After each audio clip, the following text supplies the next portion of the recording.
think that little story up all by yourself, old man? You must have plenty of time on your hands. I feel like the general consensus among fans is that Tales of Vesperia is one of the top 5 best JRPGs this generation.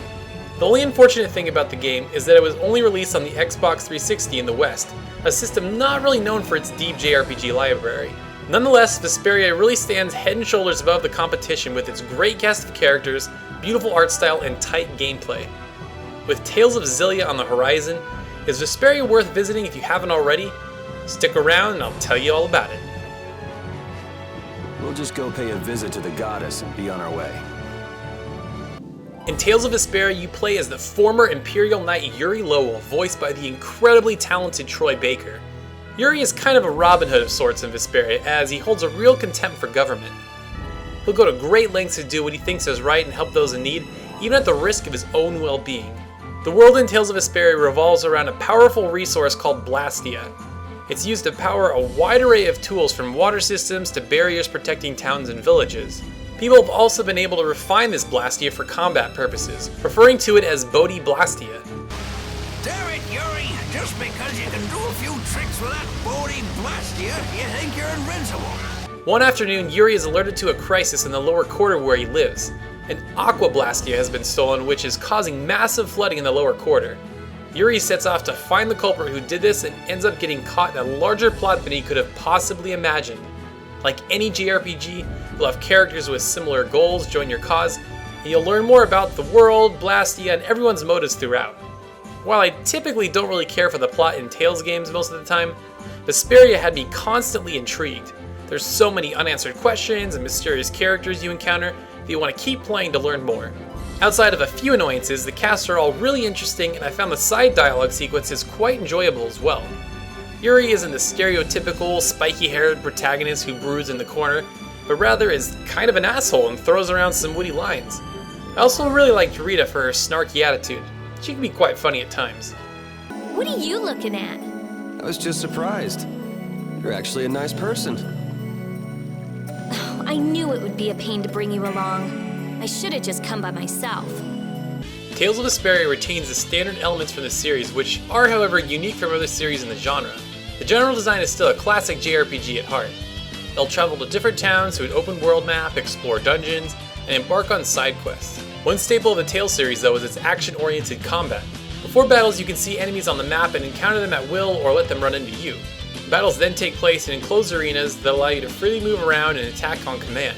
You'll have standard attacks as well as special abilities that require the technical points resource to perform.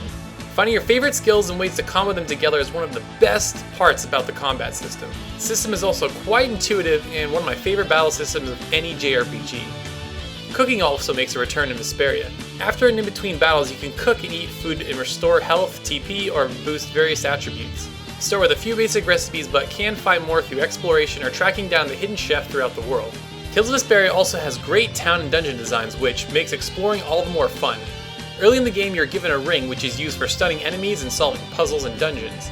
It can seem basic at the beginning, but later on, puzzles become quite clever. Vesperia also has a dynamic camera which provides some great views of towns you wouldn't normally be able to see with a typical behind-the-shoulder camera. All those aspects meld together for a superb gameplay experience. The fast and fluid combat never makes things feel like a grind, the world is beautiful, making it fun to explore, and there are enough side tasks to keep the completionists and all of us busy for hours on end. You look very good swinging a sword, Yuri. You're not bad yourself, Estelle. Really? My swordmaster used to scold me terribly. Well, I have to admit I'd be surprised if you looked too natural. Over the years, the Tales series has established its own unique art style while still borrowing from anime and manga. Tales of Vesperia remains mostly the same, but with a few tweaks. As this is the first Tales game developed in HD, the graphical fidelity is quite evident as soon as you start up the game.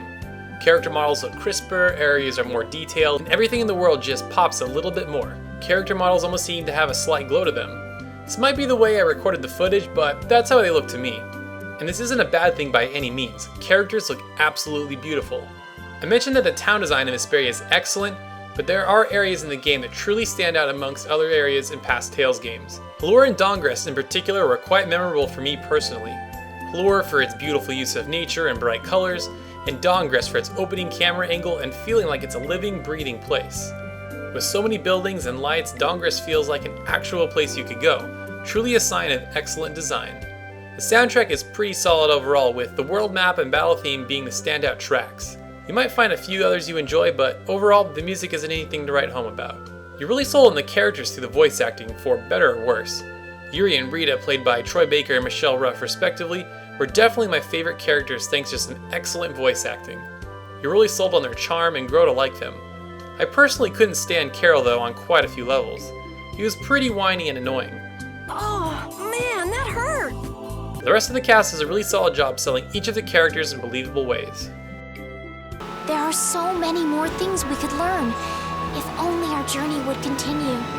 Tales games have always been ones I enjoyed over the years, with Abyss being my personal favorite in the series. However, after playing through Vesperia, I think I have a new favorite. Everything about the game really resonated with me, from the beautiful settings, great characters, and fun combat. If you haven't played this yet, you're really missing out.